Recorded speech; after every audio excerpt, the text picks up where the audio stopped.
Sorry, I knew I forgot something, but let's go ahead and see if I can get this screen to share.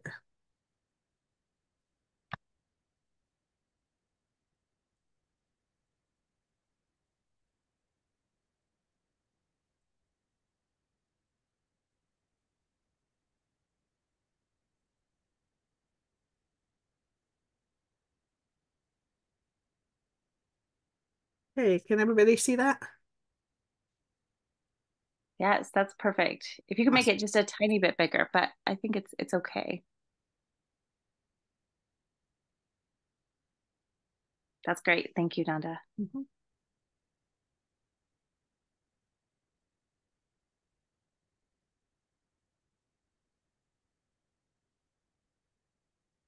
And then maybe just keep going down.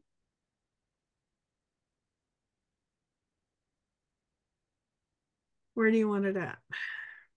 Probably where my comments end. I think I was making comments as we went along.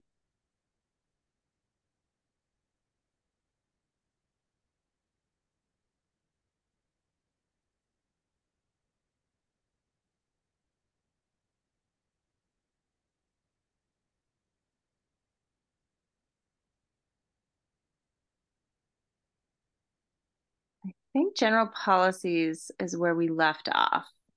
Tasha, I see your hand up. Yes, I was wondering if there's by any chance if I could get that US code put in stack or in the chat for me so I can read up on it. Which code? Yes, I Um can drop that. But yeah, where was it? I need the reference. it it's at the very beginning in the general sorry about that. I just want to Thank read you. the code 40. 42. Okay. Thank you. 42 CFR 300x3. Thank you. Thank you.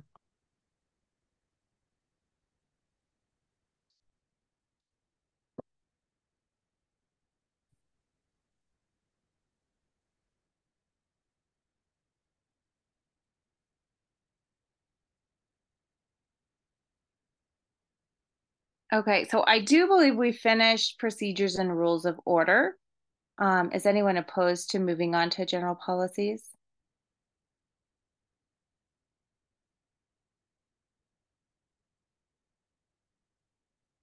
Okay, so the first one is the council shall act only by resolution at a duty called meeting of the council, and no individual member of the council shall exercise individually any administrative authority with respect to the Behavioral Health Administration or the Department of Human Services.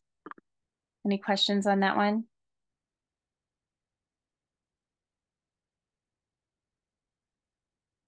Just so you know, I can't see you all, so raise your hand if you do have a question.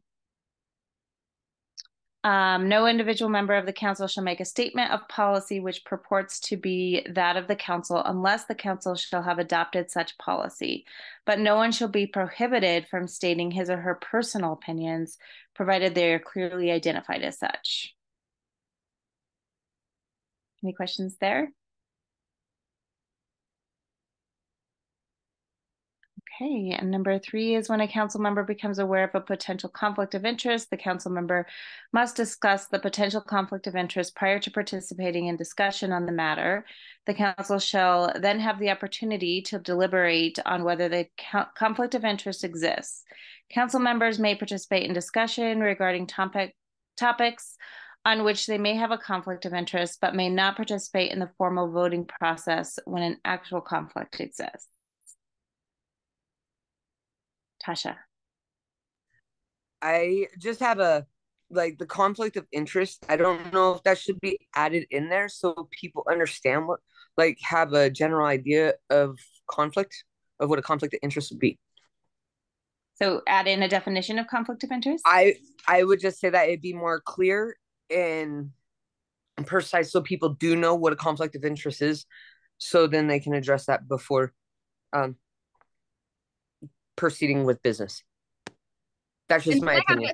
an additional thought there to build off of Tosh was do we have a conflict of interest form? right? Like all the other orgs I work with, they just have a form, right? And then the parties fill out the conflict of interest form that states the understanding and awareness of the conflict of interest. So will we have a form in addition to this statement in the bylaws? Sorry for the noise, I'm cooking. Thank you, Megan. And Donna, I see that you're adding that. Thank you.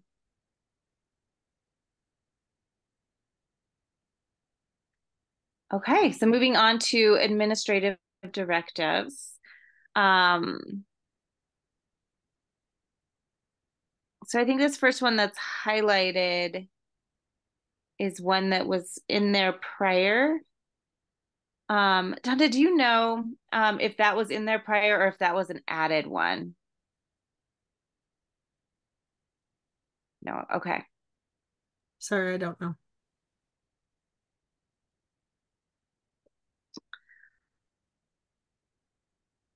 I believe that, so Ryan highlighted these, and I believe that he highlighted ones that we might be changing. Because it's my understanding the commissioner does not attend all of these meetings.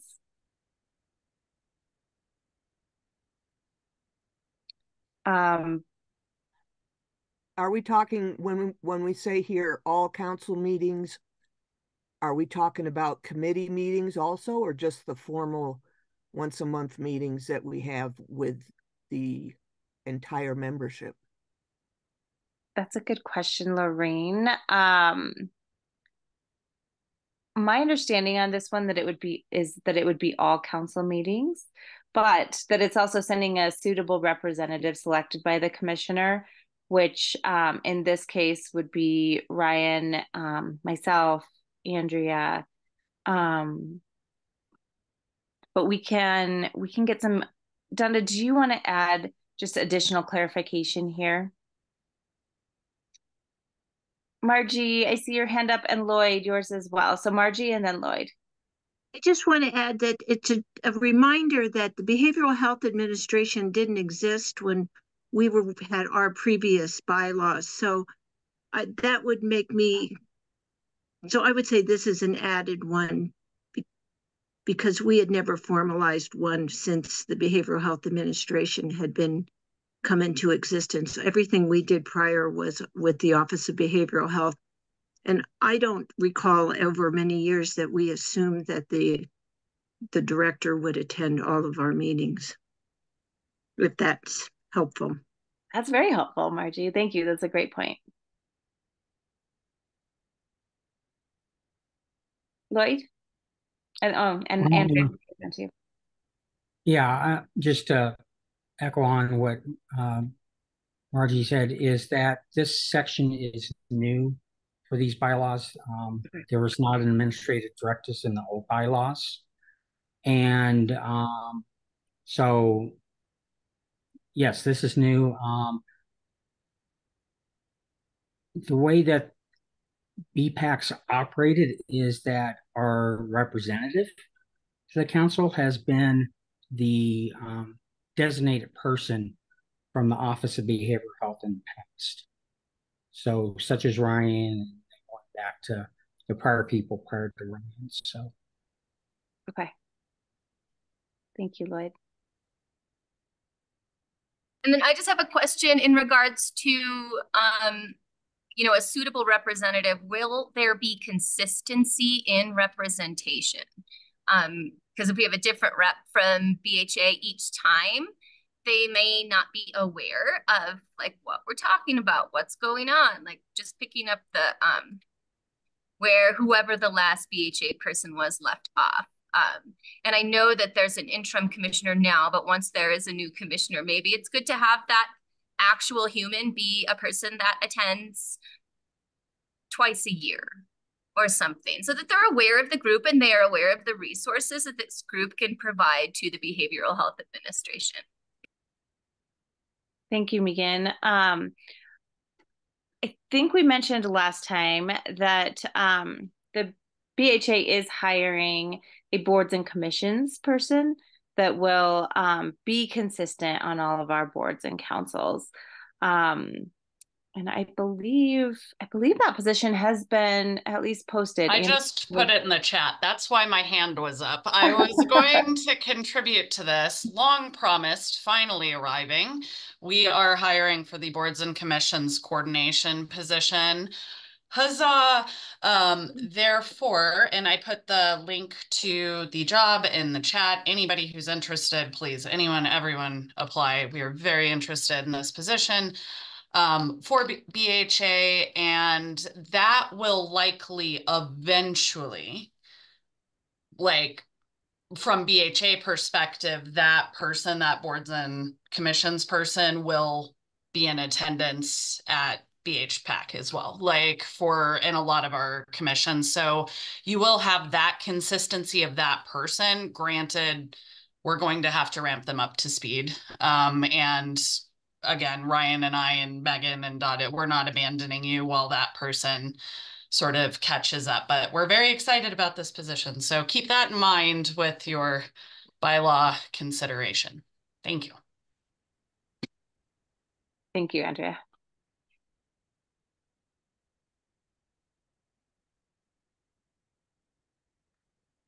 Okay, so it looks like Donda put some notes in there, so we'll get further clarification on that one. Council administration shall prepare an agenda for all regular meetings and have such agenda emailed to council members at least 5 days prior to each meeting. Any questions on that? Copies of the minutes of each regular meeting shall be emailed to all council members by council administration at least 5 days prior to the next succeeding regular meeting. Minutes of emergency or special meetings shall be emailed to board members as soon as it is reasonably possible. And Erin, I see your hand. Yes, ma'am. Thank you. I'm just wanting to make sure that my email address is included in the group that receives the agenda packet and the previous minutes, because I'm not receiving that. Donda, can you look into that? Yeah, Erin, if you want to IM me your email, I want to make sure it goes out with the same email list as our meeting minutes, and it's also included in the agenda or in the calendar invites. I include the agenda in.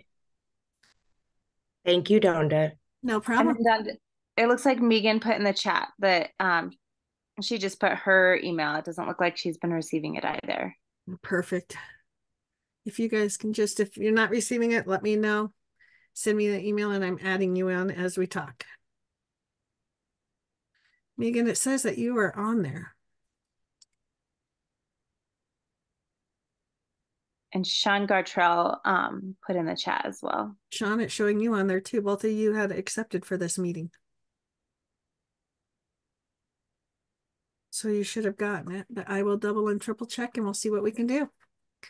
And Erin, you were not on there, so I have just added you. And Erin, your hand is either still up or back up. I just wanted to make sure if it's back up. Okay, we're good. The Commissioner of Behavioral Health Administration shall see that the council is kept well informed of the activities and programs of the Behavioral Health Administration and of its committees and councils, and shall regularly advise the council concerning any staff vacancies related to high-level personnel. Any questions on that one?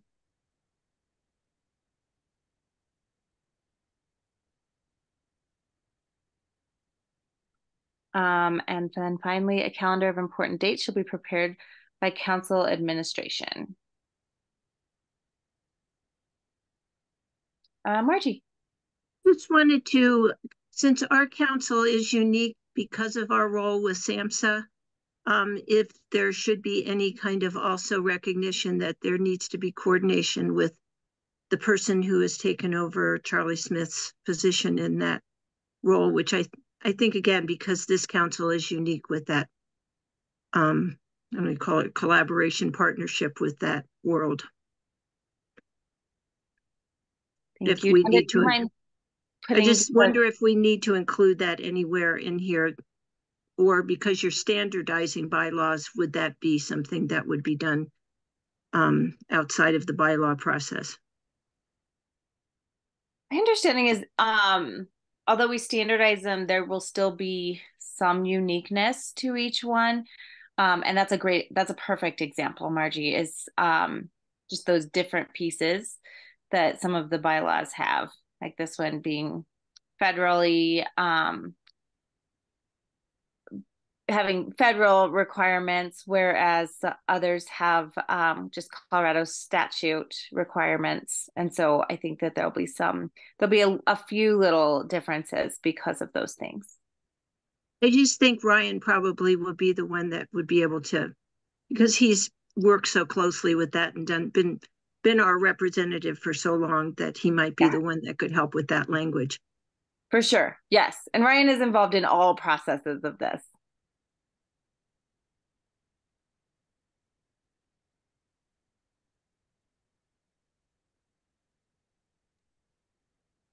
Donna, do you want to add a quick note on that? Oh, sorry, I'm off mute. I was trying to figure out the best way to put that. Just include SAMHSA. Can you, Donda, could you just make a note that policy needs to look at federal interaction language? And Ryan should take off from there. Myself as well. I promise to get into Westlaw and take a look. Good call out. Policy to look at federal. I just went blank, sorry. Interactions is fine between the state and federal callings of what we have to make sure that we're liaising with the feds appropriately. Okay. Thank you. This medicine head is just not working quite right.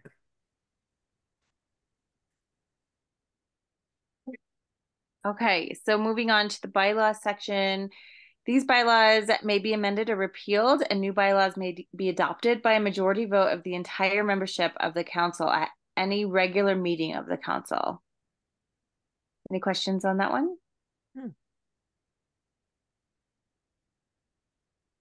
Council administration shall provide a copy of these bylaws to all new members of the council upon their appointment and to any person who requests a copy.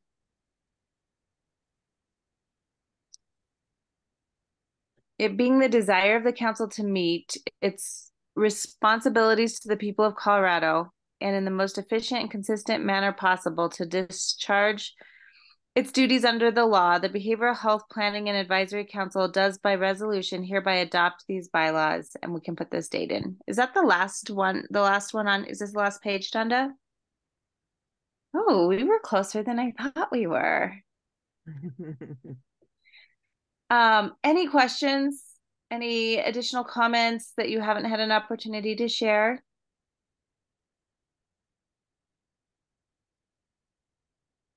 Okay. So next steps, myself, our policy team, Andrea and Ryan, will get together and review all of these and continue to finalize these bylaws so that we can start using them for all of our councils and boards. So thank you all for your time. Thank you all for your time and your feedback and helping us get these updated. So it sounds like it's been a while. Megan, we do have the qualifications and appointments. I don't know if we want to go through that now or wait until the bylaws are done. I will leave that up to the council to vote on that. My suggestion would be to wait till the bylaws are done, but I'm open to other feedback. And I think that's also going to work with the boards and commissions person that we're working with. Yeah. Because we're talking about open meetings. So my suggestion would be to wait as well. Okay. Is anyone opposed to waiting?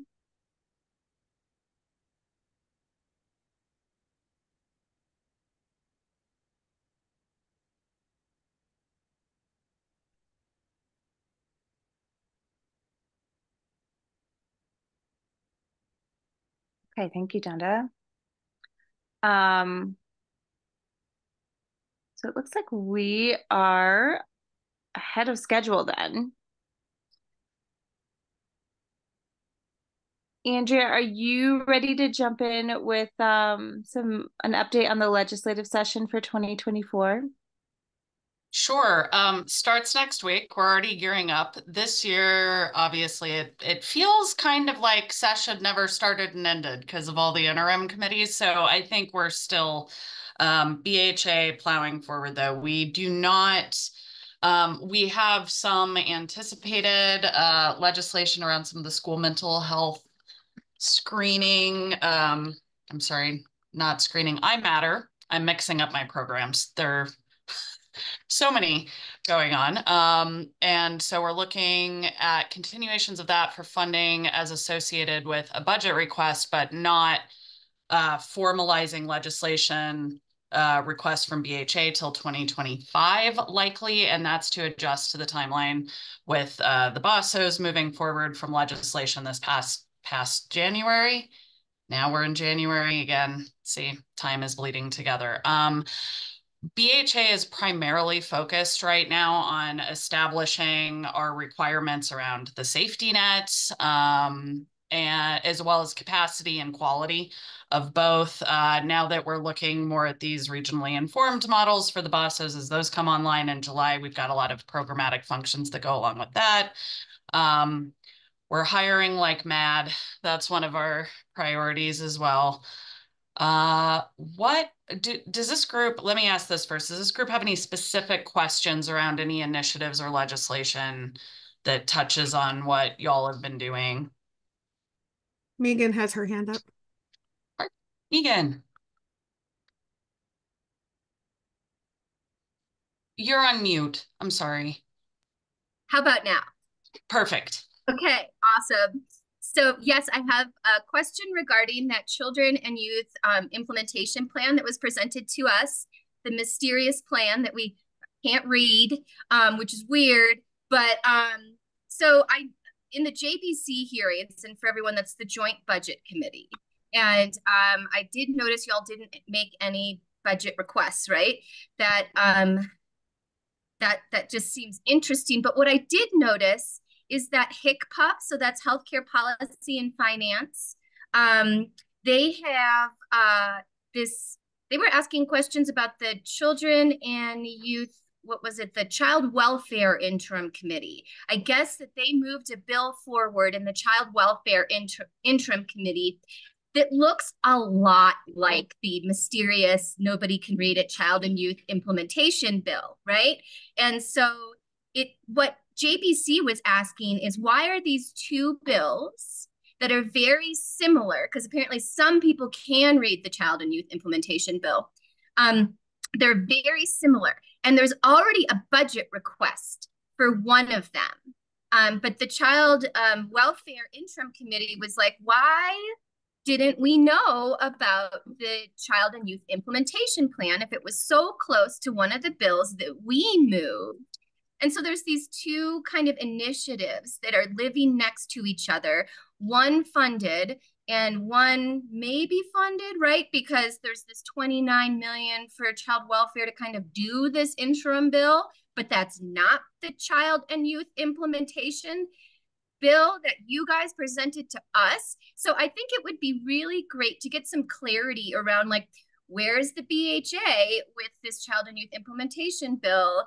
Because it didn't seem like HICPUF with the JBC had really good answers, right? They were like, oh yeah, that was a bill, and then this was one, and then the HICPUF, and that's not you guys, right? But they were sort of speaking for you. I know you were probably there or heard them kind of say, well, BHA did like these things, but that was HICPUF saying it, right? What we know is there wasn't a lot of stakeholdering on the Child and Youth Implementation bill that you guys presented to us, that this group heard about last meeting. And then separately, there were stakeholder meetings for this Bill B, or whatever the bill number is going to be, that came out of Child Welfare Interim. That's also a single entry point system. So where does BHA land on, like, how are you advocating? Are you advocating for both? Are you guys going to make them go together?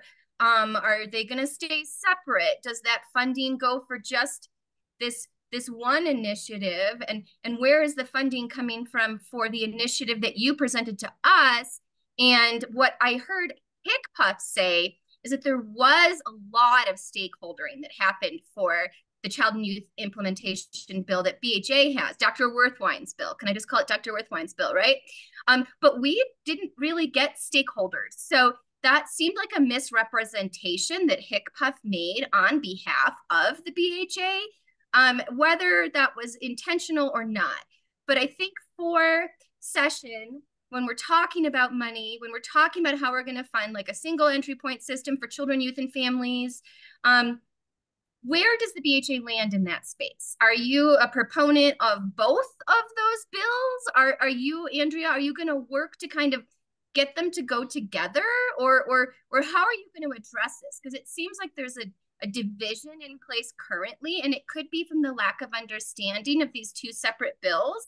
But certainly with Zenzinger being on the Joint Budget Committee and that being like one of her bills, it seems like a bit of an oopsie. And like, how are we figuring out that oopsie so the money is going where it needs to go to when it needs to go there? Did my question make sense? There were a lot of them in there, but yes. I'm like, so you're going to have to bear with me as I sort of respond piecemeal, and I'm going to have to pull resources to, I think, fully comprehensively respond to this, which I think is due to this group and like everybody at large. To clarify certain pieces of that, we're talking about two bills and one implementation plan that comes from previous legislation. There's nothing about this plan that's designed to be mysterious or like secret squirrel or like people can or can't read it. I don't think it's untypical. Is that a word? That hits the ear wrong. I don't think it's typical for allow me to correct myself. I do think it's typical for like government agencies like HICPUF, us, DORA, DOLA, like to be more aware of the full comprehensive, like, because we're doing all our internal planning and stakeholdering first, right? Before we like push it out to next level stakeholdering when we're ready for those levels of input on it. Like the plan that we're supposed to do. Now, let me ask this. Has Kelly Causey, Dr. Kelly Causey, our new deputy commissioner, spoken to this group yet?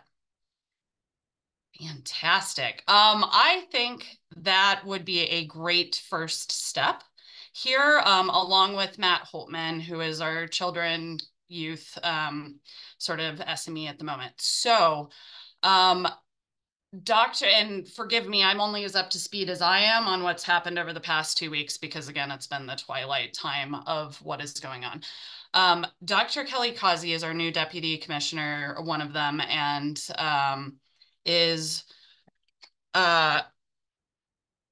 she was involved in the, Megan, help me, the Colorado Children's Coalition? Campaign.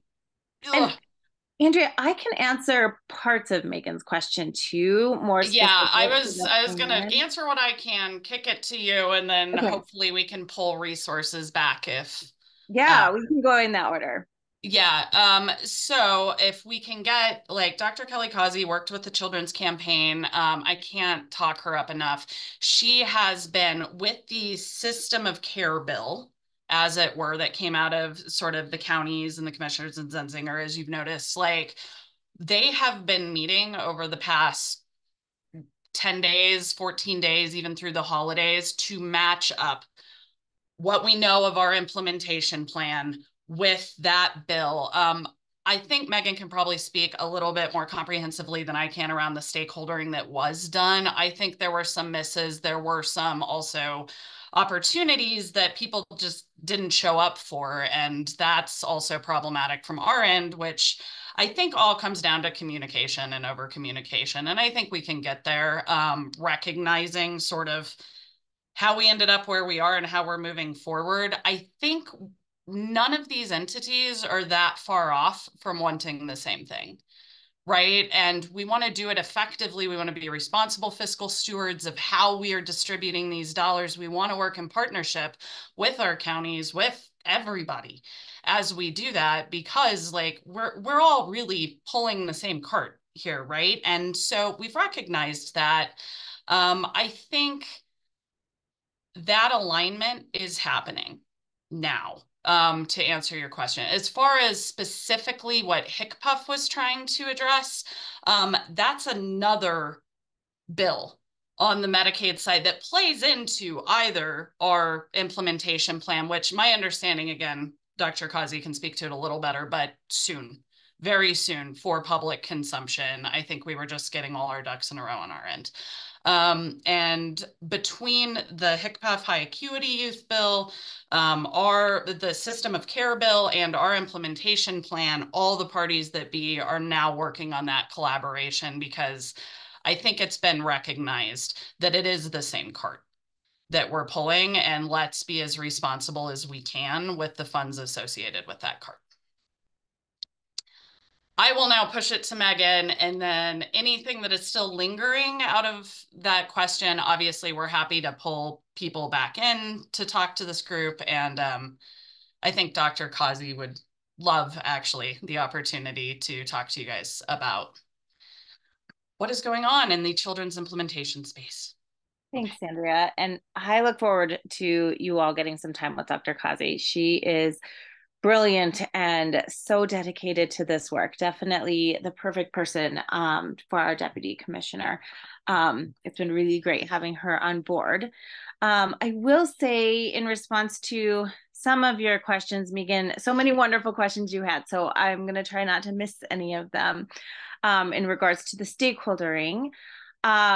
So just for some clarification, this children and youth behavioral health plan has been years in the making and development. And so the work that went into this was informed by robust stakeholdering that came out of the Behavioral Health Task Force Children's Subcommittee that started in 2019. So years worth of stakeholdering went into this plan. And then 7 main agencies came together to collaboratively develop a plan that they will work together on for children's behavioral health. And so that was in the presentation for those of you that joined the stakeholdering after this plan was developed. So over the summer, they worked to get this together. It is, Andrea, I think the last time I saw it, maybe 110 pages. It is a robust plan, very detailed. And so part of what is taking a little bit longer is the editing and formatting to make it really easy to navigate, just those pieces. And then we are, last I heard, so don't hold me to this date, but hoping to release it January 8th. And so we are working really quickly to get this, get the full plan out the door, as well as the summary document. And so when it does come out, there's a summary of the plan that is 6 pages and just has a high level overview. And so it's kind of a Cliff Notes version, if you will, of being able to get an understanding of what the plan covers. And then that will be on our website. It will have its own webpage with all of the information, including the slides that were presented during November. And I know many of you joined us for those stakeholder presentations that we did in November once we had the plan together and were able to speak with you all about it. So never meant to be a secretive document in any way. We are really excited to share it and to see this work moving forward. Thank you so much. It's just that, like, there's a misunderstanding there, I think, Megan, because the Joint Budget Committee was told that the plan was available for view and that people could view the plan. And that's neither here nor there. You guys didn't say it. I think HCPF said it, right? So that's misspeaking. However, if the members of the legislative body who are responsible for our budget for the state have a misunderstanding around the availability of that document, that can just sort of be like many things that happen afterwards that are like, oh man, well, we thought you guys already saw the document. And I understand that you want to make it accessible. But you would be surprised how many nerdy parents are out there that want to read all the stuff. And just in general, it's good for us to be able to digest it and not just be given like a little snippet that feels digestible. Everybody has a different digestive system. So I think it's better to just allow us, and we've been hearing that it's about to come out for a while. And so the difference for like a consumer, right, for someone whom is reading these documents and trying to understand the landscape, what's going to happen in legislative session? How is it going to affect our families? How is it going to affect our communities? The difference is we can read the other bills. We can read Bill B, right? And we can't read this one. So we just sort of have to believe, and we do believe. However, it's good to have that information, even the technical stuff. And for providers too, right? If we're all going to be on the same page and we're all going to be doing this in a collective fashion, using the resources wisely, then we need the doc, right? There's a lot of like, we're going to give it to you. And I was on a different subcommittee than the children and youth. However, I know that what we saw as a result of safety net wasn't necessarily what we chatted about for those years that we did the task force. So it would just be better if we could just see it in its whole glory, all of it, all the technical stuff that maybe goes over our heads. Because if we don't see it, there's no way for us to know.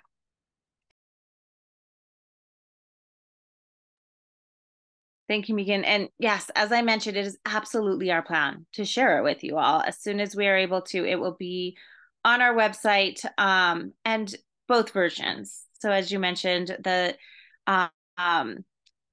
shorter version that's a high-level overview and the full detailed version will both be available to you. There's no intention of not sharing it with you.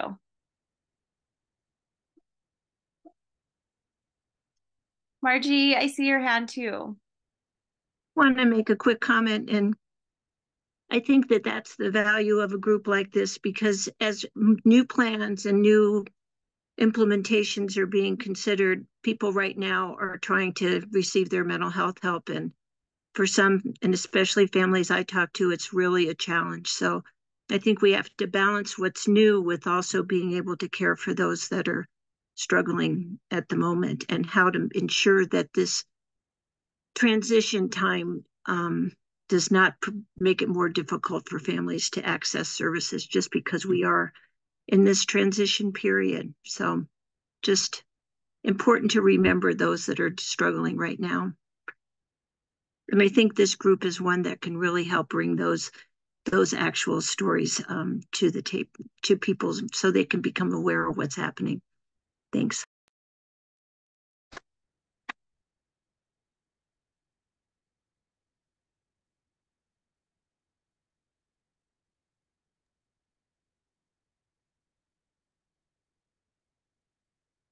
Okay, so oh, Bonnie, your hand is up.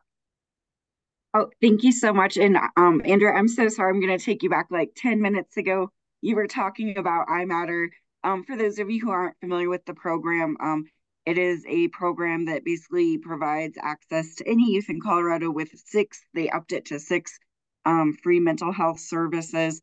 And so people ask me about this program a lot. So it sounds like, I know this time last year, I was saying that for sure it's going to be funded through June 2024. Is this bill to make sure it gets funded through June 2025, or like a longer time? And I think that's still what's up in the air. We know the continuation of the program is on the table. The details around that's going to look like is what we're working through as related to this program. So I think we all know about the same amount at this point, but that's the coming attractions of sort of where we're at. Awesome. And as you have them, any updates you could give throughout the session about that program would be so appreciated. Yes, and we do intend, like, session doesn't officially gavel in for another 6 days, even though it feels like we're here. We do intend policy and everybody on this group to come back to this group in the meetings and give updates throughout session as they're happening live. So it's not like just some big summarized dump at the end, but rather working through it on the front end. We're just not quite there yet where they've released all the bill papers that they're going to release. So we don't really know all the details yet to be able to bring to this group, but as soon as we have them, we will.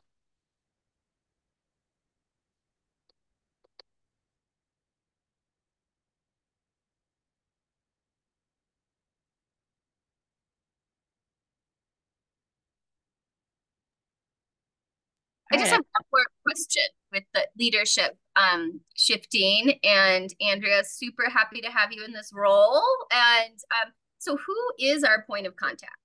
If we're like looking at legislative stuff and we're like, oh, something is happening and that's weird and we have questions and we don't know who to ask. Like, who from the BHA in the legislative team should we reach out to ask those questions? And what's the best way to reach out to that person? Great question. So as many of, well, at least a good amount of this group, I would imagine, knows Casey Badmington, who is our legislative liaison for the 23 session, has moved on to governor's office. And now Erica Gannett, who I don't know if she's been in front of this group yet or not.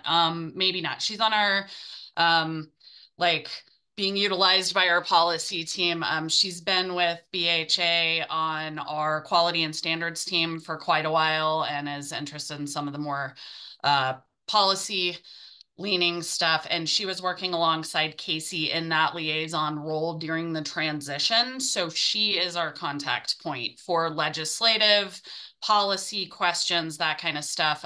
If you're reading a bill and have comments on it, she is absolutely your person. From that note, I will put her contact information in the chat. Email is your number one bet with Erica. She's going to be the most responsive that way, but I'll put her full calling card. Thank you. And does she have a cell? Because I know Casey always said, text me because I'm not going to be in front of my email and it's easier. Right. That's why I said, like, email's her number one. I know that's her preferred, how she's the most responsive. I will let her, I honestly, if her cell isn't in her little signature block, I don't even have it. So I will let her sort of manage through how she wants her communication requests coming in, but she's absolutely your correct contact point for right now. Thank you. Yeah.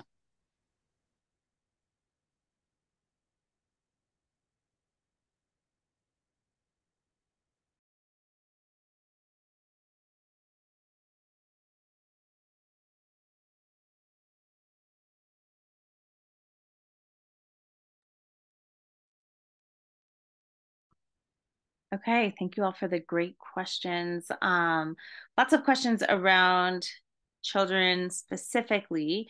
Andrea, are there other legislative updates that we didn't get a chance to get to yet? Not that are coming to the top of my head. I was sort of percolating on this last night. Again, I think most of the BHA initiative focus over this like transitionary 18 months before the intermediary shift and all of that is primarily focused on capacity and quality building for our safety net statewide and like being responsive to regional differences in those models, and then just really working with our providers in that space as well, to technical assistance all the way, right? As like more and more of our newer systems come online over the next 18 months. So we're trying to be focused on integrating all of our systems that way so we don't lose the forest for the trees, I think is the easiest way to explain BHA's posture this legislative session. Again, any specific questions around it, or as we start seeing bill papers get dropped, reach out to us. We're happy to talk to anybody about what we're seeing. So.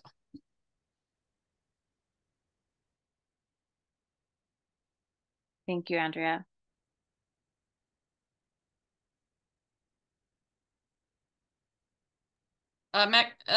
Megan, I think that depends on what you mean by discuss the BASO rollout.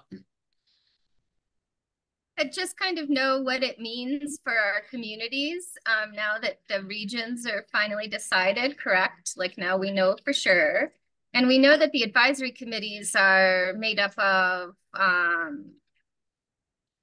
people in very high level leadership roles. So not really anyone that is from community who may be using the services. And so you know, in lieu of having a feedback loop that is consumer and provider driven, it would just kind of be good to know how you're going to operationalize the BASOs, so we understand like what that means for services. Like if we're a provider and we're going to, you know, recommend somebody to the BASO, say, well, they're going to help you, like what that means when we say that, or what it means for us if we're using it.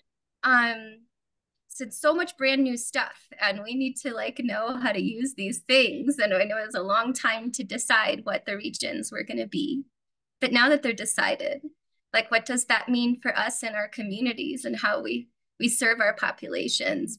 As much as we've heard about the idea of the BASO, we haven't like really seen like the step-by-step, you know, if then, when then scenarios of how the BASOs are going to manage really vastly different populations across the state, some without insurance and some with insurance. And so, and it might not be this particular meeting, but before it happens, it's just good to know what the it is that is going to happen now that the regions are in place, and knowing whom, you know, y'all are relying a lot on the case management, right? Which is not you, right? That's Hick Puff. And so you're relying on other departments to kind of fill these roles. And so how, because your oversight, what does that mean as this really gets going in real life in the communities?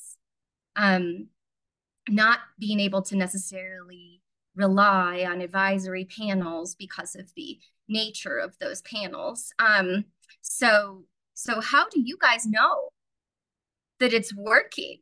I mean, do you wait 2 years? Because it could be real scary for people that need services. And so yes, you have the regions. Now, what do they do? And again, it might not be this meeting, but I know it's a question we all have, especially with the razor shifting and this is shifting and that shifting. And so if I'm a provider and I'm getting licensed up and I'm thinking about all these things, or I'm a family member looking for services, we all kind of want to know what that means, what those changes mean for us. Absolutely. And I agree with you, which is why I think we are on the precipice of, like you've identified, that we are moving into this over the next 18 months, right? This is exactly where we need advisory council input. We need to be coming to you with these decisions in real time as they're sort of unfolding, as we are able to, realizing that, you know, the decision makers at different levels on any implicated decision is going to drive the appropriateness of like the advisory council's, you know, like role basically within as we develop. But it is our job to listen to this advisory council and all of our advisory councils as we build these things out. That is absolutely critical. And we are going to do that. We have every intention. We know what we know about BASOs right now. And we have experts that are sort of working their way through that in our contracting team and BASO teams with our initiatives. And I'm happy to bring them to this group as well. And I think that would be very helpful.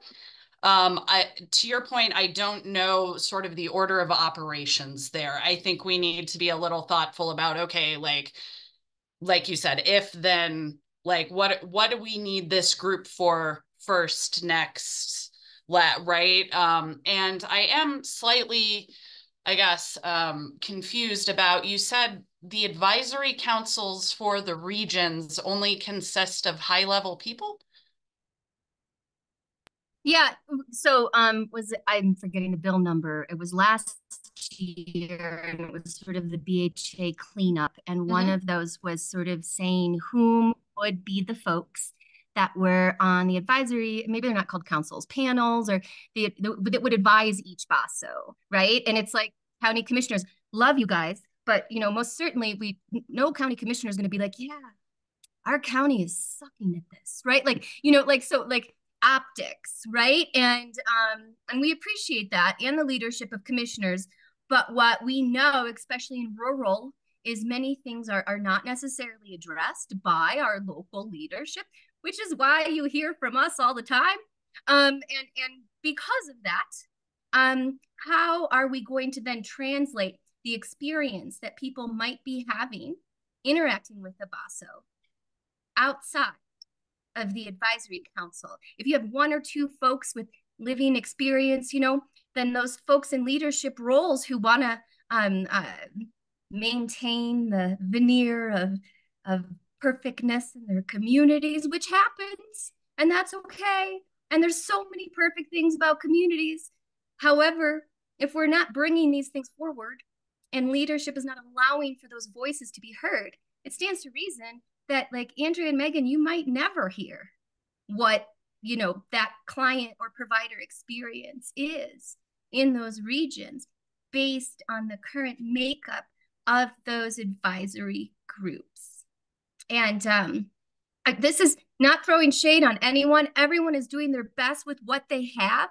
But oftentimes community members are never going to come to their county commissioners. They're never going to come to the director of their local mental health center and say, hi, this is like what I think is not awesome about your organization or about this thing. It's scary. And so, like, how are we creating a space for clients and providers to come to the table so that you guys know how the BASO is working?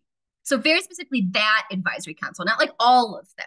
Yes, but that makes total sense to me. Thank you for that framing. That really helped. I think what we are talking about, I think this is a good note, but we're not actually on different pages here. So that's the good news, is that 23/12/36, the BHA implementation bill from January this previous year, the updates that made were that when the BASO regions were established, each BASO region will have a structure, like a regionally informed community structure that informs the BASO in that region, who is then informing the BHA. Obviously, BHA will have representation on those.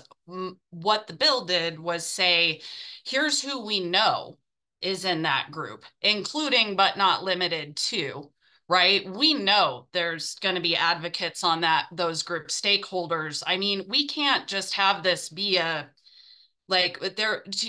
exactly like you're saying, there would be no point. We would have massive blind spots and just gaps in what we were able to even address effectively if we weren't hearing a quarter of the voices in the region, right? Which is not just providers and leadership and agency personnel. Absolutely. So nothing, to my knowledge, in 1236 said, here's your higher leadership and that's who's informing the BASOs and that's what you get. That's certainly not the intent, nor how we have been talking even internally about structuring this, just to assuage any of those fears. We know how important these voices are and we have every intention of including them. That being said, detailed BASO information, like I said, this is where we need you, and we will be coming to you with subject matter experts and questions, and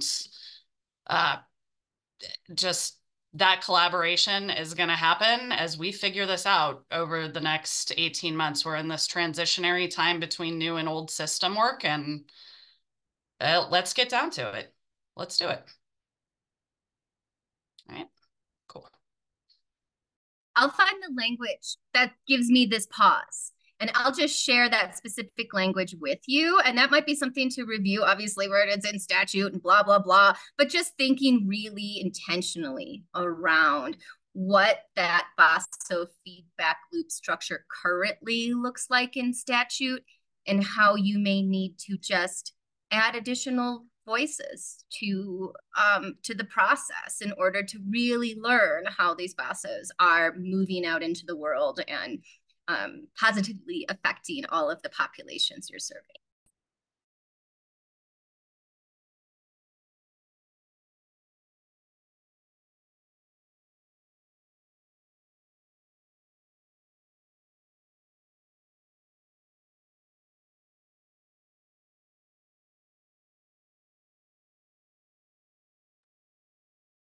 Thank you. And Michael, I was just reading your comment as well. And just trying to make sure I understand what you're asking.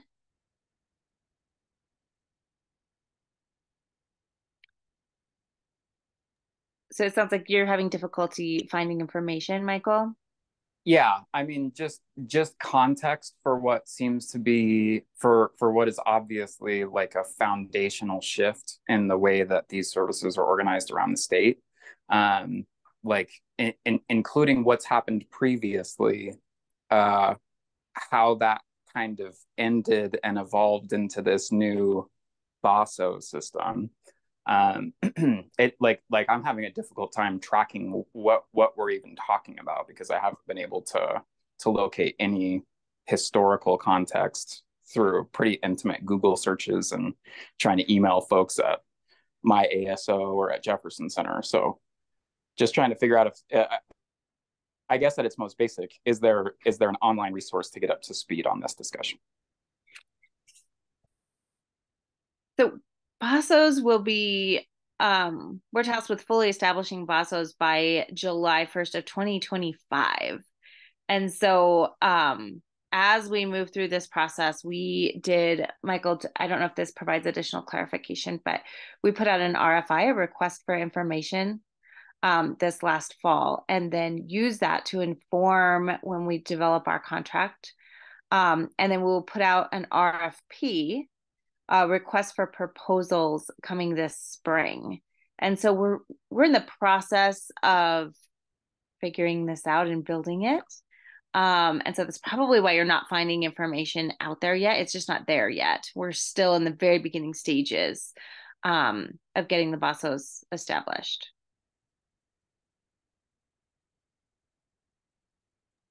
Got it. I'll look forward to seeing more information when it's available. Thank you, Michael.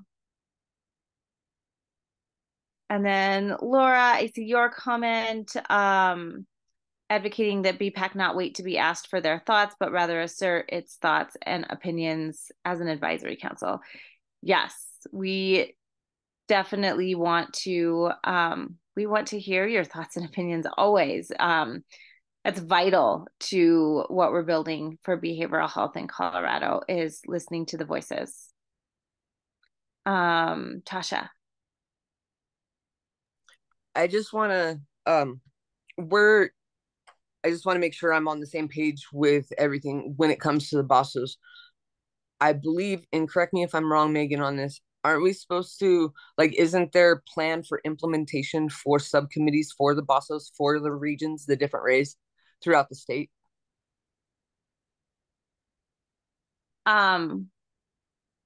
There will be, and I will find out more information. I think we'll have more information as we go. And I do know that the BASOs, because I'm reading the rule delay right now, that it's supposed to, all the BASOs are supposed to be up and like together and running by July of 2024, correct? No, July 1 of 2025 is okay. Light so that got switches pushed on. out That another was year. the shift forward. Okay. We had a couple timeline shifts. Mm-hmm. That was probably the most major one to allow us time with our performance monitoring and all this other stuff to have the systems in place to know, to Megan's earlier point, whether the system that we're building is working.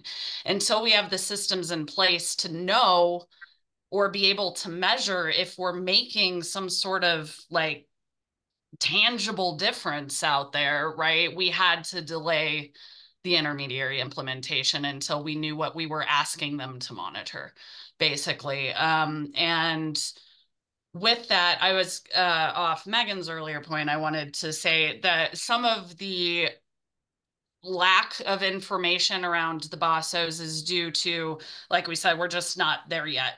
This is an infancy of, okay, we sort of have the map now. We've got to figure out what we're doing with specificity. But part of it is because of the very strict state procurement rules surrounding RFPs, RFIs, things like that. Like knowing that the RFP is imminent, we have to be careful as a state agency with the information that we're putting out there because we don't want to falsely drive any responses. We want to hear all of it without artificially inserting our ideas, much like I think was the point in the chat to this group of like, we don't want to necessarily be driving buses that we should be being informed by. And so as part of that process, I think that was the timeline shift, but also please recognize that it's not a lack of transparency or a lack of will to share information with you as it is, we've got considerations around, we all have a lot of stake in this thing working, right? So, yes. Also, another question. Where are you guys getting your data? Like, how are you collecting your data to get that information on where you need to?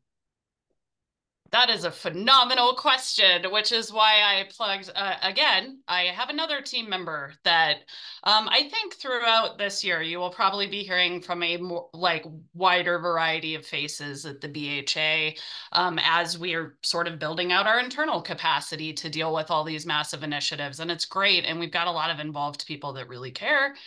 And so one of them being on our tech teams and what they are doing with that, working with, Office of eHealth Innovation and all the other things that are going on with all the other data systems so we can be responsible state fiscal stewards and not be working over all of each other. That level of collaboration is really something to pull off, and it's getting done. I would love to come to this group with more like specific data information about what we're thinking there. I am not the keeper of those keys. They keep me in written word, no numbers land or data analytics, but I will bring this back to Ryan. Ryan and Megan can help me identify like our HIT and Bay personnel who would be good to speak to this group about that. I think that's an important point that we don't want to lose as over the next 18 months, because again, that's how we're going to know if what we're doing in the policies that this group is advising on and helping make are actually moving the needle. Yes. Data. We have some data folks at BHA that will be very happy to speak with this group. So. Thanks. And we do want to be transparent as possible and have lots of folks from BHA speaking with you all frequently. We also have on this call with us today is Yesenia Wilson. Yesenia is a representative from our safety net group, and she just sent me a reminder that the safety net group, we will be doing stakeholdering over the next 6 months on safety net, and a lot of that information that we get during that stakeholdering will be used to inform the implementation of the BOSOs.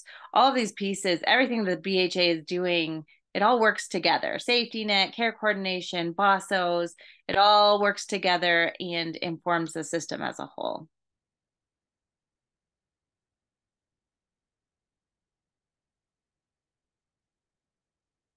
Yesenia, is there anything that I missed that you wanted to add to that? Yes. Hi, everyone. Yesenia Wilson, she, /ea pronouns. So we are in the review process of the stakeholder and engagement plan. And this group is at the top of the list for that approval plan. And so once that comes down from Kristen Laura, who is leading that effort, we'll come back to this group and start the process. So Yesenia, I would just love to plug that like conversation is so important. And sometimes, because you guys have so much information, it's like a slideshow that goes for the whole time. And then there's no time for us to like ask questions or give input. And so maybe as we are doing this next round of stakeholdering, we could reimagine what that looks like. And I know we've talked about that before with this group, and I'm sure the BHA has heard that from other folks as well. But I wonder if it would be possible to just give everyone the slideshow before, right? That way we can, and if we don't understand certain things in the slideshow, well, that's what the stakeholder meeting is for then. So we can like talk through it with you, right? And sometimes you might not have the answers, and that's okay. But even if you say to us, well, that's not my job. Like Andrea just did it. I don't do the data, but I know who does, and they're super awesome. And I'm going to give you their names and you can contact them, right? So like having that be the stakeholder meeting instead of like tons of content. And I have a brain injury, so I don't process content that fast.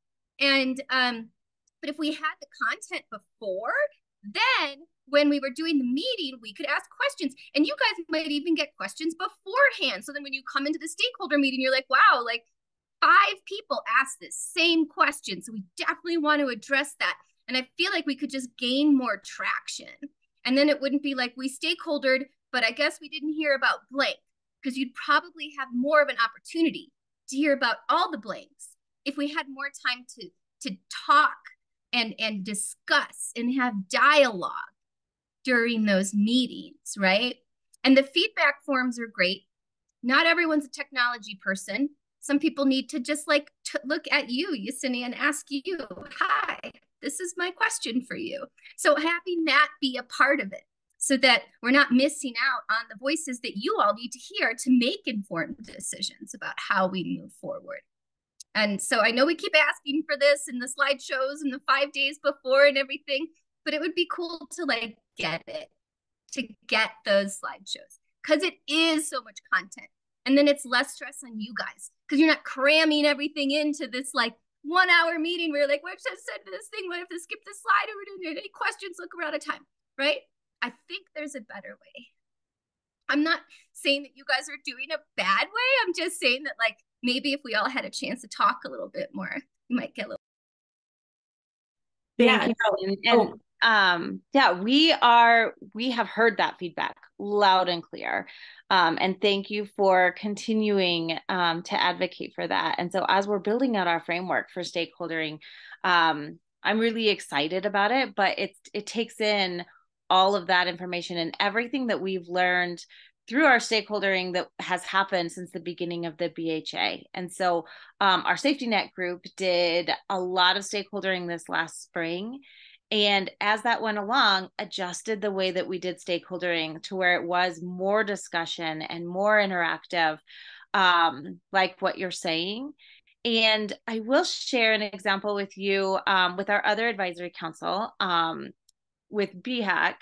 We started trying out a new way of running and facilitating those meetings, and Tasha can speak more specifically of that. But a week prior to the meeting, I sent out a little mini presentation, a 10-minute overview of what would be presented, as well as a 1-pager, and along with the agenda, so folks could really dive in and get an idea of what we would be talking about. And with that pre-work ahead of time, it allowed for our presentation to be shorter and to have more interactive detail and discussion that went along with it, which I think is exactly what you're saying. And, you know, for me, it was really helpful because that felt like really what we need from our advisory councils is that interaction, that that voice and guidance, and being able to identify gaps and give us feedback.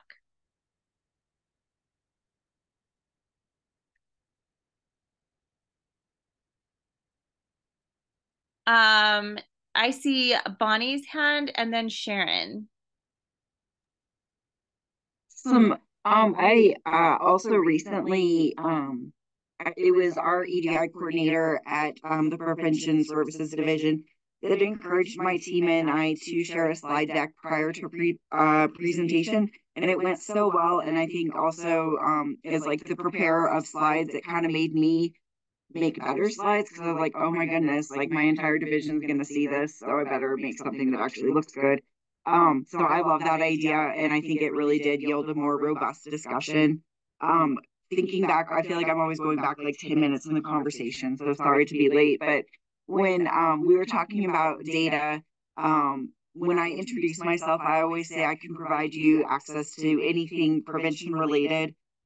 So in terms of BHA data, I'm not that kind of person, but if you're interested in Healthy Kids Colorado data, if you're interested at CDPHE, we have so many surveillance dashboards. So if you want to learn more about retail outlet density, things like that, feel free, email me, and I can get you dashboards on dashboards. I'm also, data is my second or third language. So I can get you connected with people who it's their first language and love to talk to people about data. So let me know, and I can make connections. And also my final thing, sorry, I'm talking a lot. So some history behind, so why is someone from CDPHE at this meeting? 2 years ago, I think it was, time all blends together. But my division, we've been at OBH, we do prevention. And then when the BHA was getting started up, someone was like, wait, isn't there a whole division at CDPHE that does almost the exact thing that what you do? So 10 of us got moved over. We still have very good connections and rapport with the BHA. That being said, I know at least in the recent past, their data and evaluation team has been really a skeleton staff. And I'm saying this just so you know, if you make a data request and it is taking a while to process, they're trying their best. They're just running on bare bones, or they work for a bit. So have patience. It's nothing intentional. Even my friends that work there, I'm like, hey, I really need this. And they're like, we know, I'm so sorry. So requests can take a while, but everyone's trying to get to it when they can. But in the meantime, I can show you dashboards.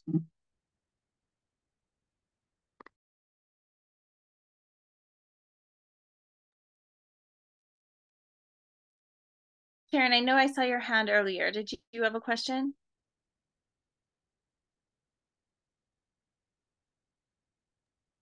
No, I was really only doing a thumbs up that I like the idea of having that pre-information that we can kind of look at and come in with a little more understanding of what we're going to look at and talk about.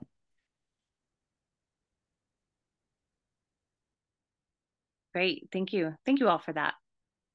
Tasha, I see your hand. And Bonnie, is your hand still up or is it up again?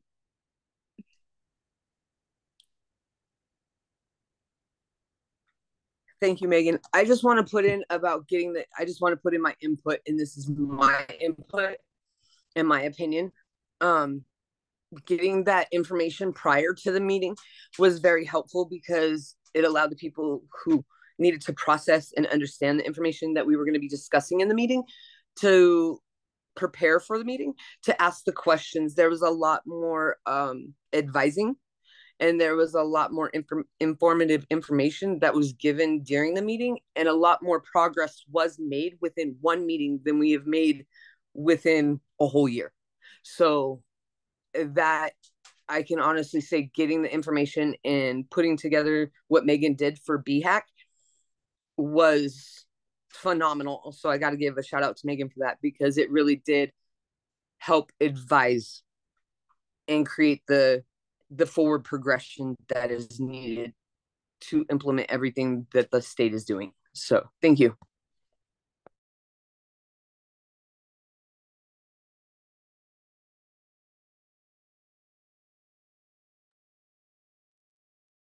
Okay, any other questions?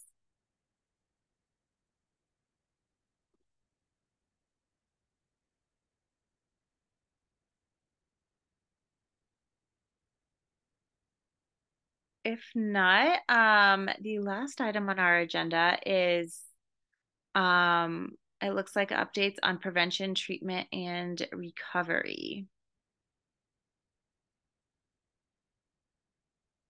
And I know with this meeting in the past, folks have been able to provide I believe there's leads for each of those. Do we want to start with prevention?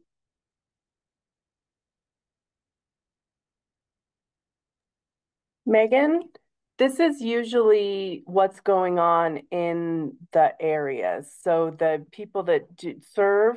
So sometimes Bonnie and I have updates and sometimes we don't. So, but I can just let you know that we're still working on the scoring for the training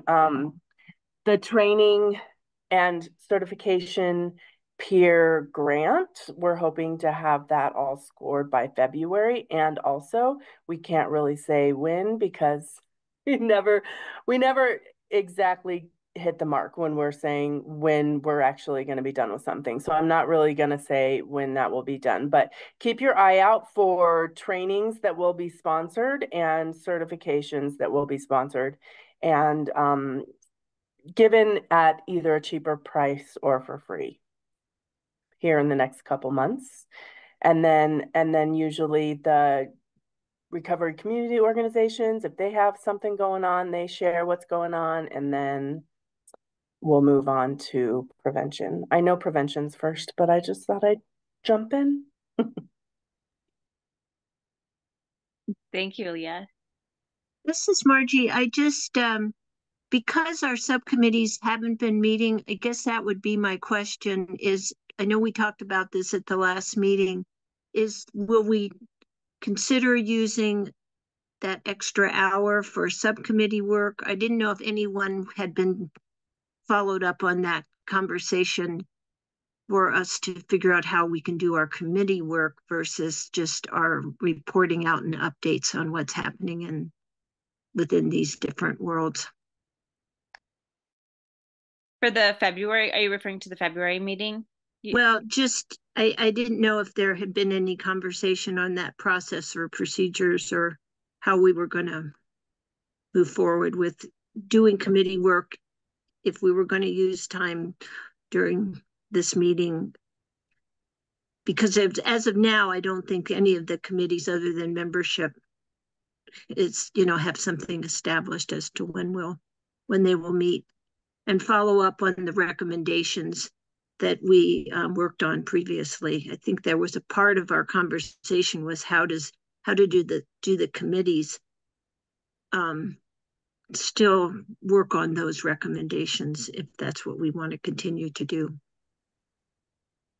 Yeah, and this is Laureen. Margie, I recall that discussion, and I was under the impression that we would possibly have committee meetings every meeting that we have, and not just occasionally. And I'll throw my 2 cents in. I thought that was a good idea because I kind of miss out on the committee meetings. I think, Lorraine, that's what we had talked about doing, but just I don't know if there's an executive group that is still meeting to discuss these things, or the committees I think did amazing work, and it was I hate for it to be sporadic versus regularly a time slot to do that work. What do we have, and this is just so I can have it on the record, what do we have for the committees to work on? I know in the past we've had them working on suggestions and stuff, but what committee work are you thinking? Again, I thought we had talked about what work we would do to follow up, implement, to stay on top of what the recommendations were that were made. So we just didn't throw them out and then say, good luck, but really trying to figure out where we fit and what we could do to ensure that they were being implemented. Okay. I just want to make sure we have that right in the minutes. Okay, Laureen again. I think there also was a consideration that we would be able to inform and react to current events. So if something happened between September and June, and it wasn't necessarily a legislative thing because we missed out on September, but we could work on it maybe to do it for the next year. So it wasn't always immediate actions.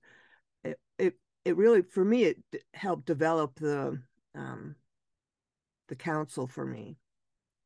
I got to meet people. I got to understand better what we did. So I'll shut up now.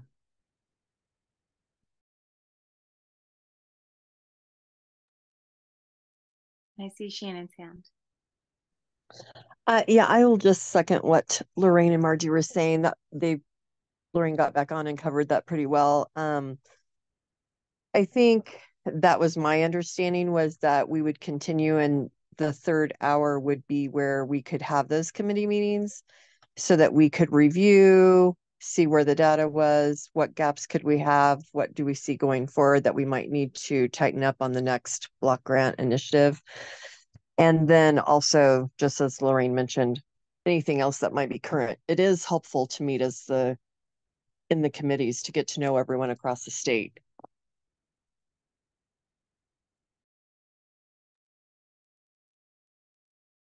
Thank you all for that.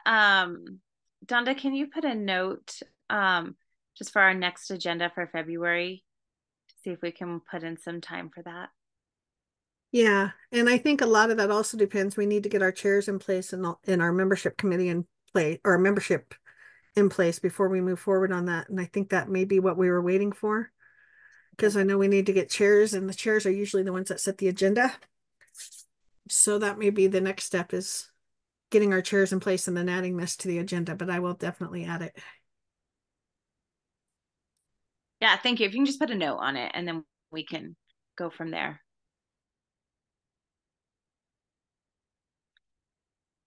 Erin. Yes, thank you. I guess I just have some housekeeping questions because I am new. When I go into the website, our list of members aren't updated, our agendas and minutes aren't updated or posted on there. And so I'm just wondering if, I'm just wondering where the website's at as far as updating where we're at. And then these are being recorded, but I'm not sure where to find those recordings on the website. So I have a question about that. And then people are referencing previous council recommendations. I've not had a chance to look at those. And I'm wondering if those are posted somewhere or if someone could share those with me so I can be up to speed. And then what else was it? From what I was looking at, we have 7 committees. Is that so? Lots of housekeeping questions. I can help with that, Megan, because I've been working with our BHA has hired a new web designer that is in the middle of trying to get all of this updated, and they have to work with CDHS, who also has to work with the state. So it's been an intertwined process. So nothing has been updated since they started. But they are working on it. And as soon as we can get that up, I am happy to let you guys know. But we have been working on that. And then if there's any of that information, I know we do have the recordings. I have the minutes for each one. They're all on our file. So if you need anything, please do let me know and email me, and I'm happy to send it out. But until they get the website updated, I think we're at their mercy on that one. Okay, well, I appreciate that, Donda. And then our committees, is that correct? We have 7: the data, evaluation, legislative, membership, prevention, recovery, steering, and treatment. Is that current? I think that might be old information. And someone else correct me if I'm wrong, but I don't think we'd had a data and evaluation committee in about maybe 4 years. I think about 4 years ago we had one of those. So I think we had been working with prevention, treatment, recovery, and membership. Am I misspeaking? I'm looking at Margie right now because I feel like Margie and Rhonda and Aaliyah. No, that's correct. We there was a data, and then there was actually a family and child, and then so those were taken away at the same time, and so the focus were on these 3. And membership was the one that met separately versus at our regular meeting, so that those of us on membership could participate in one of the 3: prevention, treatment, or recovery. And legislation went away, and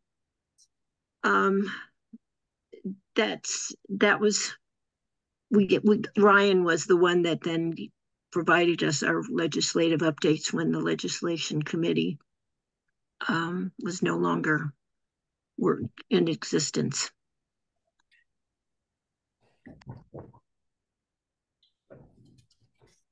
Margie, can we bring that committee back though, just because it's session? Like maybe we just have it during session. I don't know. Like there's it would be good to know what's going on. And we have such great resources with the BHA right here on these meetings, like get our questions answered and participate a little bit more.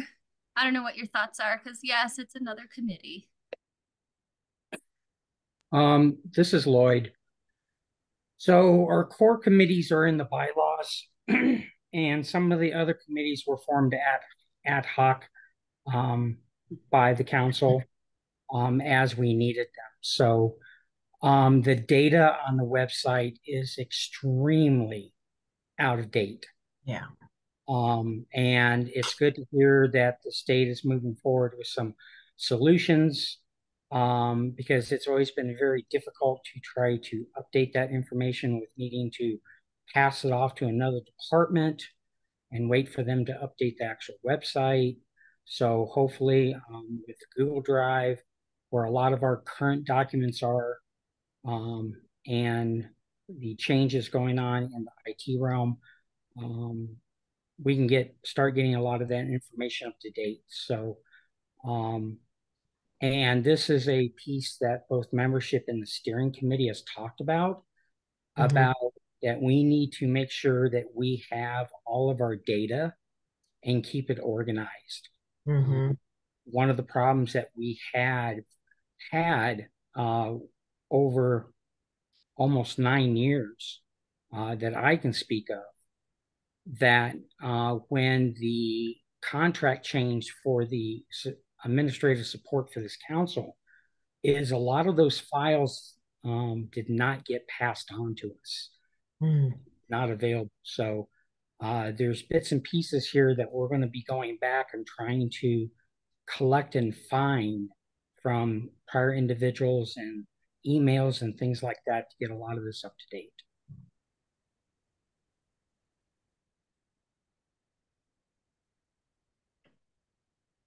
Thank you, Lloyd. I appreciate that.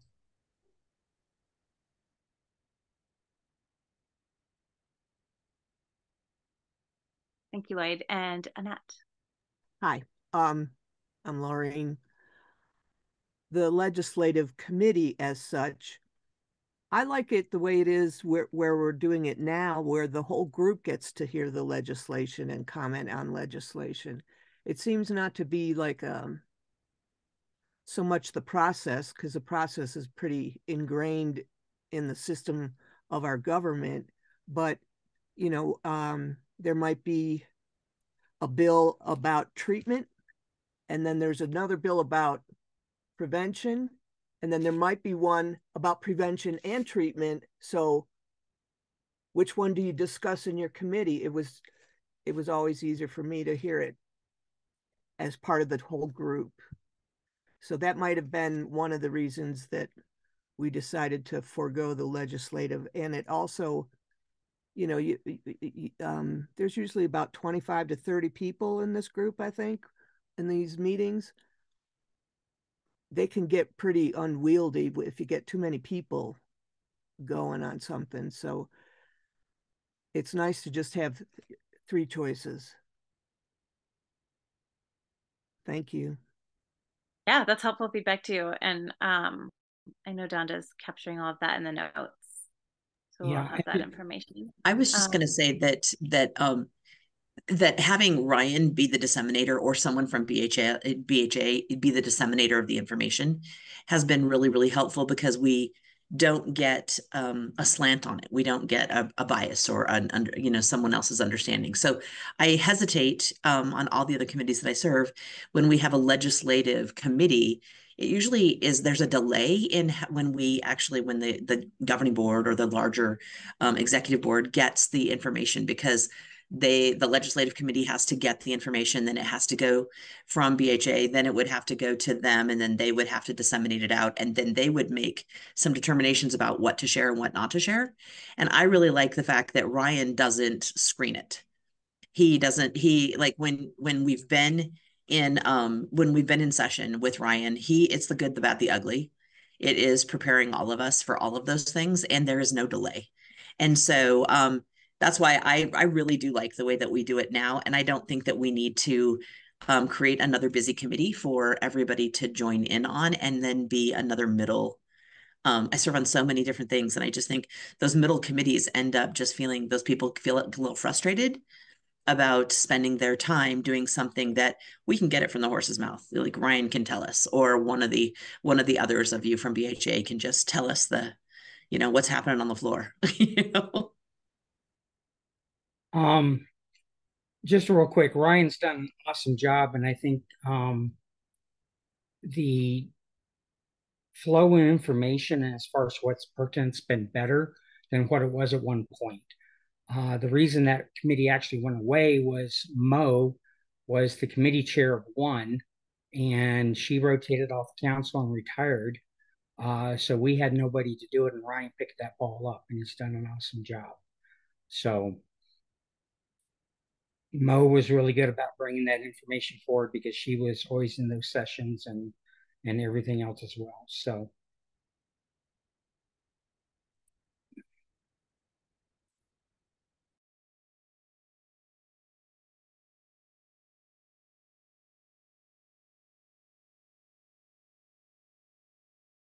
I'm happy to just like email the group and be like, here's a bill. Here's a bill. And I hope BHA would do that too. So maybe we don't need a committee. Maybe we just go of interest.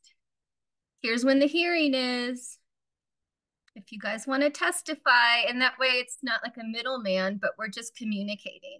Because session happens really fast. One day it might be like one thing, and the next day they're like, oh, nope, that changed.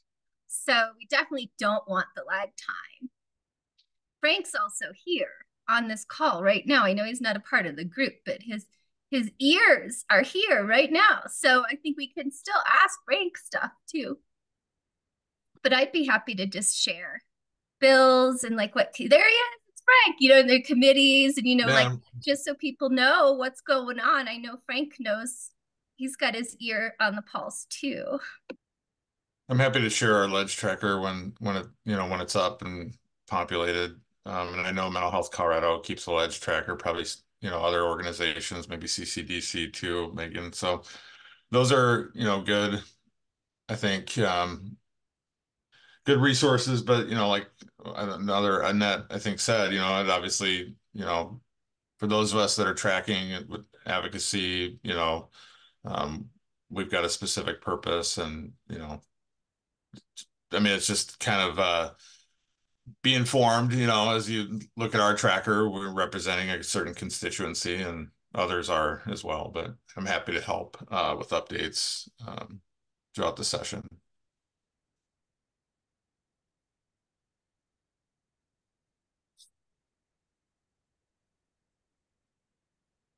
Thank you all for your feedback on this. And Andrea and I will connect with Ryan and look at how we can communicate more thoroughly with legislative updates as well. We most definitely can continue to provide you all with a legislative update at each monthly meeting. But from what I'm hearing you say is that you're asking for more frequent updates. And so we'll connect and see what we can come up with. And again, really thank you for sharing your feedback with us. Just so you know, we did also add the bill dossier for 2023 at the end of our meeting minutes while that was going. We'll probably do the same for 2024. So that was on all of our meeting minutes. So you can always click in there and then update it as we go.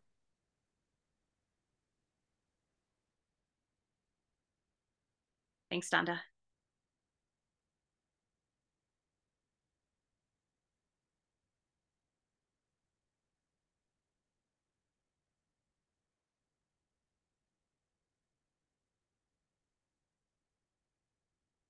Okay, is there any other updates that we missed on anything happening with prevention, treatment, or recovery?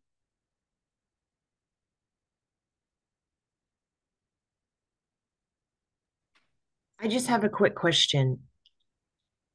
Yeah, go ahead. Where would supportive transitional housing fall under prevention, treatment, and recovery? Is that recovery? I was just looking to see if Yesenia is still on with us. Yesenia, do you want to take that question? Sorry, do you mind repeating that?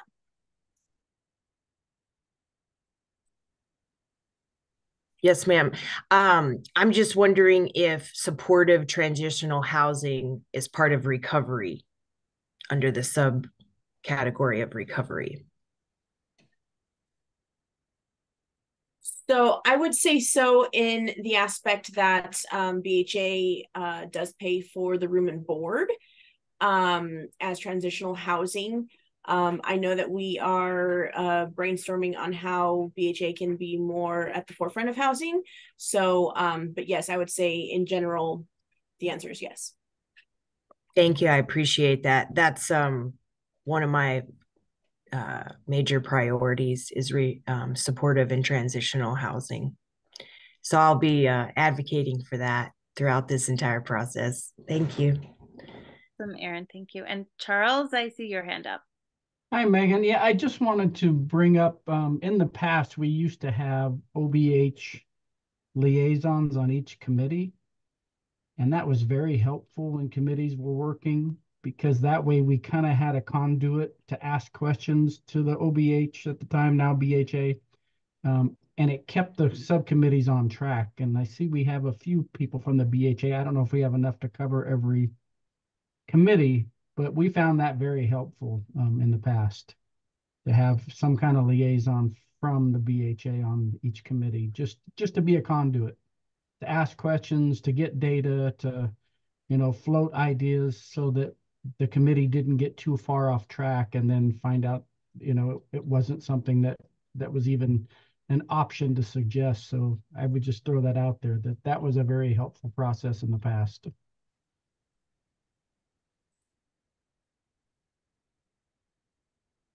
I'm doing a chat, but I'm just gonna get off. So, because then I spell things wrong and then it takes me like forever to get done with the chat. But I just wanted to let you know that I really, really, Laura said, why does it have to be limited? And I totally agree with that.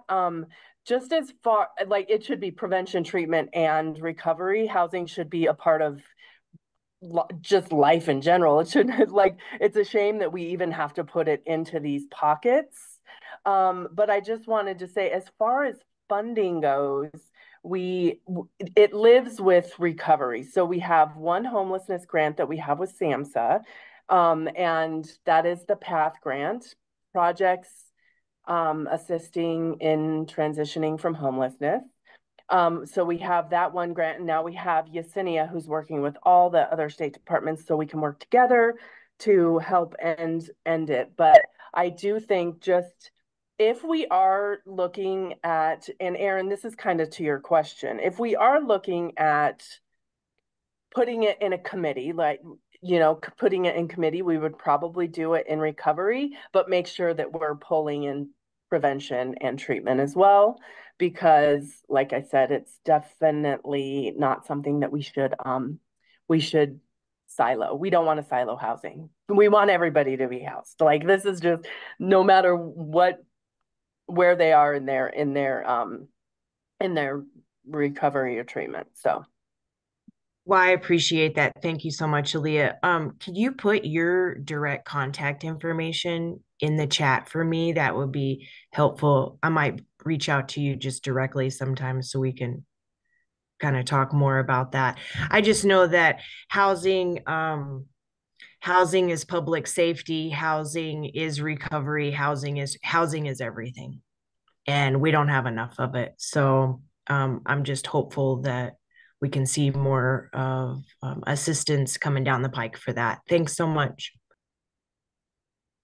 Absolutely. Thanks, Erin. Okay, being mindful of time and looking at our agenda, is there any closing comments or questions before we wrap up for the day?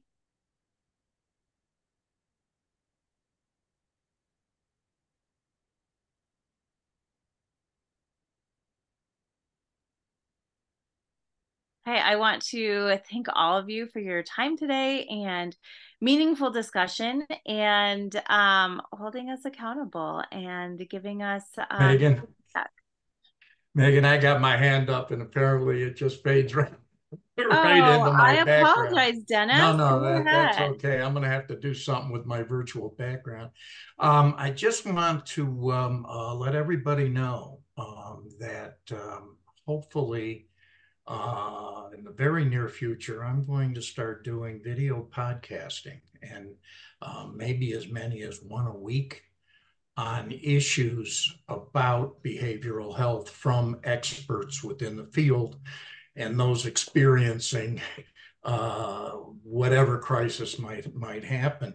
I'm putting together, I think, a fantastic editorial board.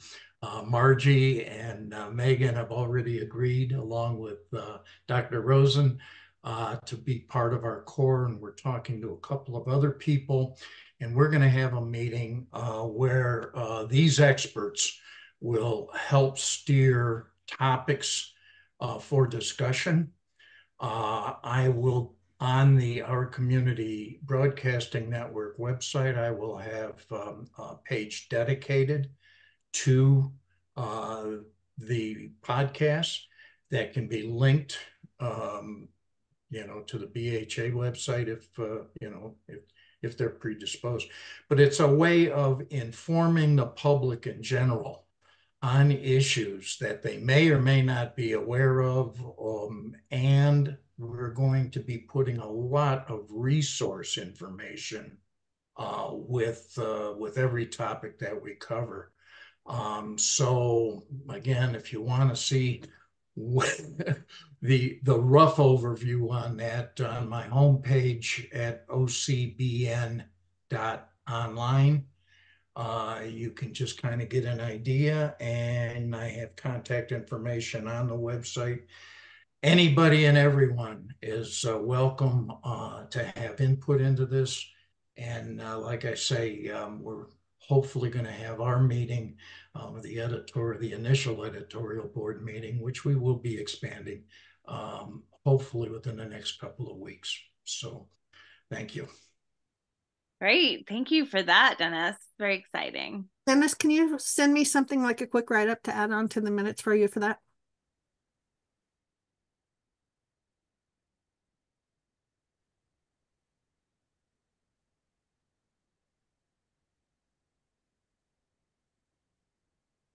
Okay. I'm Dennis, gonna did put you the I'm gonna put the website in the chat too, if anybody wants to just click on that.